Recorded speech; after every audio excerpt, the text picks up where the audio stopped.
se retrouve, c'est Sachou Loulou. On se retrouve pour une nouvelle vidéo, sur les phasmes scorpions. Et oui, c'est magnifique phasme scorpion. Hop, il part. On met le deuxième. Attention. Bah alors, viens là. Viens là. Bah, lâche le téléphone. Allez, va. Allez, va. Donc voici mes 3 phasmes scorpions. Tac.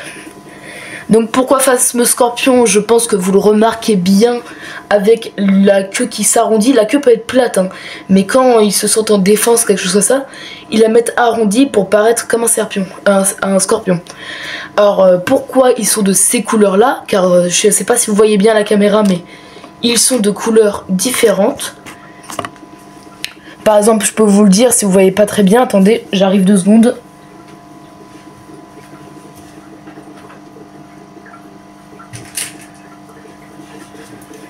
Voilà, vous devez normalement mieux voir les couleurs. Donc vous voyez bien que lui, il est un peu orange. Lui un peu plus terne et lui un petit peu plus clair. Donc ce sont des phasmes scorpions et leur couleur, enfin les phasmes utilisent le mimétisme. Le mimétisme est ce qui leur sert de, comment je pourrais dire, de cachette. Par exemple, si je vous mets une écorce à côté de ceci, ça va être compliqué de le retrouver. C'est ce qu'on appelle le mimétisme. Ils imitent leur environnement. Et donc en gros, ces phasmes scorpions là, ils bougent pas pour imiter les écorces. Car si vous voyez bien, ils sont de couleur un peu écorce, feuilles mortes. Et ils vont se nourrir de tout ce qui est ronces, eucalyptus, etc. Par exemple, il y a une plante, je vais vous la montrer, qu'ils aiment bien manger. Cette plante là, c'est une sorte de plante, grasse qu'ils aiment bien manger. Ça fait partie de la famille eucalyptus, etc. Vous voyez quoi, les ronces, etc. Ils adorent manger ça. Et du coup, ils imitent les écorces. Donc c'est leur environnement et comme je vous ai dit, le mimétisme, c'est ce qu'ils utilisent.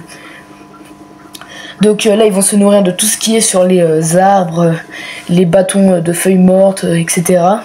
Par exemple, là, je vais vous chercher un bâton de feuilles mortes. Vous allez voir qu'il n'y a presque pas de différence. J'arrive.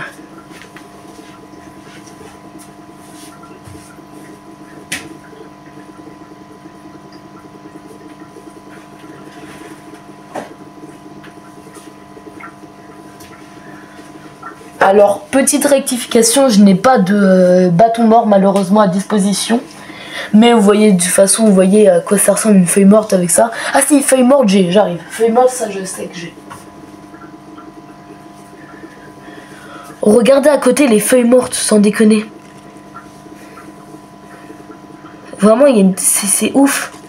Comment ils imitent leur... Regardez-moi ça. Et vous voyez ce qu'il fait lui? Comment il bouge. C'est... Bon bah toi, essaye de me dire, j'ai pas envie de te tuer. Tac. Et en gros, ce qui fait lui par exemple... Oh, regardez, vous voyez? Il va bouger en l'air en levant ses pattes. Et en gros, c'est pour imiter la feuille morte qui se balance. Ou l'écorce qui est cassée, qui se balance à cause du vent. Vous voyez, c'est quand même majestueux. Et regardez. Vraiment, regardez quoi. Quand je vous dis que c'est le mimétisme, regardez lui. Vous voyez? Donc c'est ça le truc qui fait le mimétisme, c'est ça qui le fait. Imiter leur endroit de vie. Regardez lui, celui-là. Il bouge comme une feuille morte, quelque chose comme ça. Et voilà. Tac, tac, tac.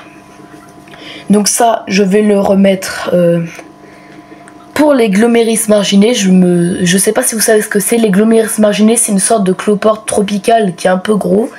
N'hésitez pas à aller voir ma vidéo, aller sur ma chaîne et regardez l'une de mes dernières vidéos. C'est pas la dernière, mais l'une de mes dernières.